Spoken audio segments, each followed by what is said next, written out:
Welcome back, everybody. I hope everyone's doing okay. Hope everybody's health in the best place it can be. I know the world's kind of crawling to a snail's pace right now as we're all practicing social distancing, watching out for our health and the health of others. One thing this extra time with not going out and doing other things is allowed is I got a little bit of cleaning done on the shop. I know in other videos you constantly see me having to jump around stuff. I have a lot of stuff in my shop. So I wish I would have taken a picture before. I try my best not to look like a slob, but as much stuff as I got going on in the shop, as much stuff as I tend to have in here, I try not to hoard things, but anybody who deals with cars knows it gets a little hard. There's all the stuff that was in the Fox that allowed, with the extra space, it allowed me to take that out and get it all out of the Fox so we can continue to work on wiring. We've made a couple leaps and bounds. It may not seem like much, but if you've ever started wiring on a car, you know how tedious it can be and how small things start working, you get real excited. So I'd like to share a couple of those things with you. Right now, if we turn the key on, we can push this button. Windows work. Of course, like every Foxbody convertible, the gears are stripped out in the back windows, but the fact that they have power is really cool. We got a Foxbody headlight switch on, walk around, boom, we've got headlights. Walk around to the back, we've got one tail light. Don't seem like much, but to me, I think that's a good accomplishment. As long as things are continuing to work, we can continue to work off that and keep making progress.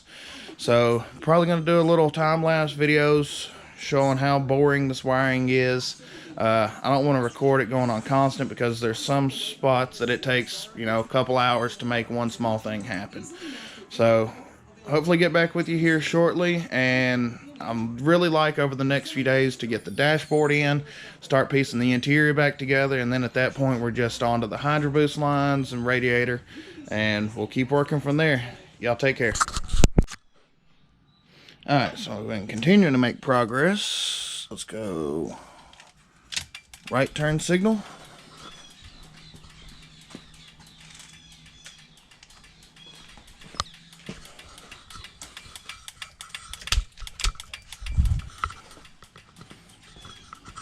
Left turn signal.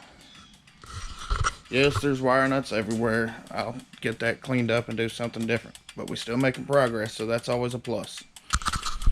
Welcome back, guys. I'm sure this will be part thrown into a different video, mixed in with some other things. Hope everybody's being safe, and hope everybody's keeps their health in mind while we're all kind of self-isolated. Couple things I've decided to do since I have time on my hands is I've decided to pull the fenders. I'm going to work on tucking the wiring harnesses into the fenders rather than everything being in the engine bay. We had a bunch of clearance issues around the Hydro Boost and everything. A couple things we're going to go over real quick. For those of you who've never pulled a Foxbody fender, show you what we got here. So after the liner's out the way, you've got a series of bolts that run up inside of here. Give me a second, let me come up with some light so that way y'all can see. Alright, hopefully this shines a little more light on the subject. We got all these bolts that run up through the fender and go to the bumper. We've got one at the bottom.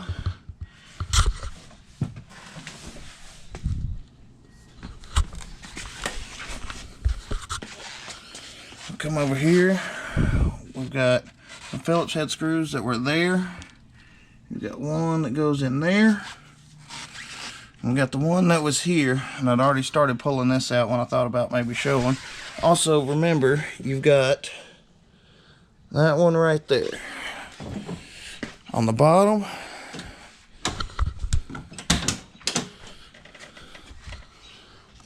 got the one inside there. So all those need to come out before that fender pops out. So let's get those pulled, and then we'll get this fender dropped.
Alright, so we got those.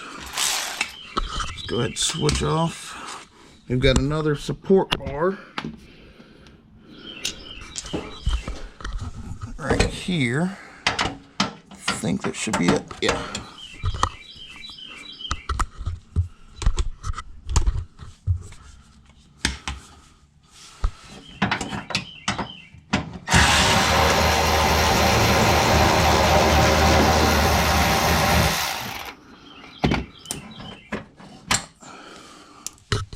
Alright, that's got all the ones taken care of here.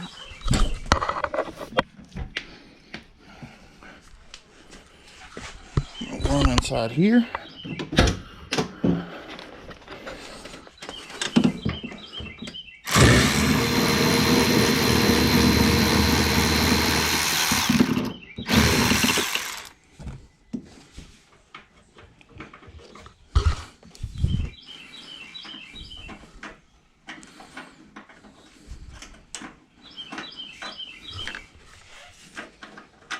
Well, maybe I can get it out.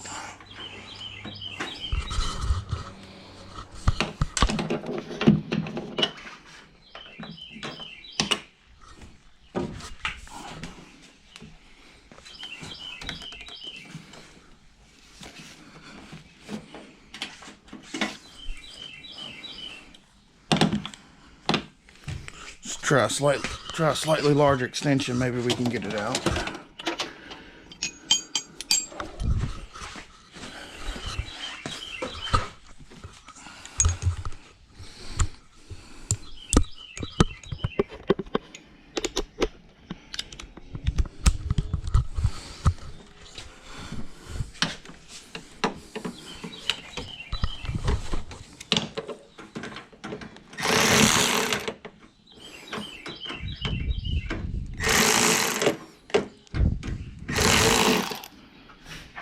Alright, well, I'm going to have to set the camera down and get this done. I'll get back with you in a second. Alright, with two hands free, I was able to get it out. Now we're going to get this bottom one.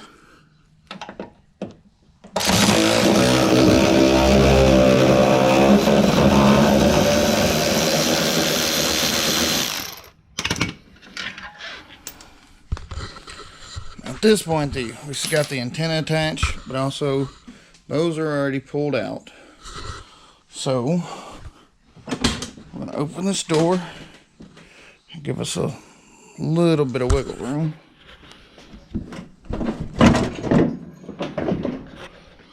Pull that out there.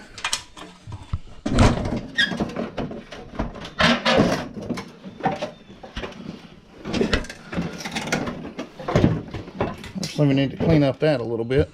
But, as you can see, we've gotten all that taken apart now, so I'm going to need two hands so I can get this pulled away. I'll get back with you in a second. So, no, it's not perfect. This spot over here does kind of concern me a little bit, but, you know, there isn't a budget to put in a whole new core into it, so we've removed what surface rusting we can. As you can tell in the video, I wasn't using a very aggressive one. Just got a little steel brush. Didn't want to start grinding into the metal. Kind of wanted to remove what surfacing was there, so we'll get it primered up and then we'll go back to trying to tuck wires.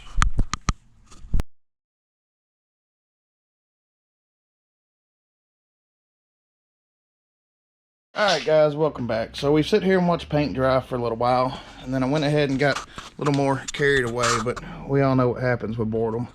No, it's nothing professional or anything like that, but hopefully with removing the surface rust, getting a little coat of primer on it, maybe it'll help the car live a little longer.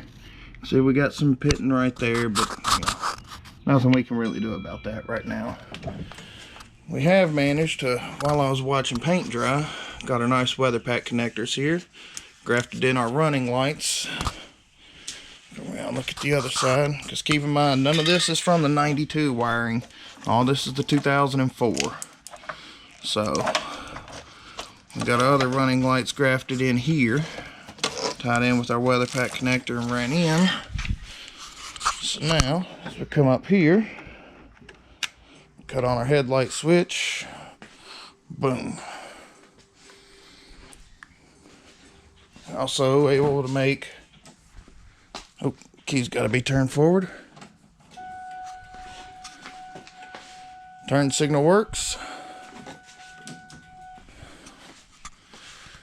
Turn signal works. So now at this point, we're just going to go ahead and put the fenders back on, button everything up, and then figure out the next process in this. Thank y'all for watching. I'll check in with y'all after a while.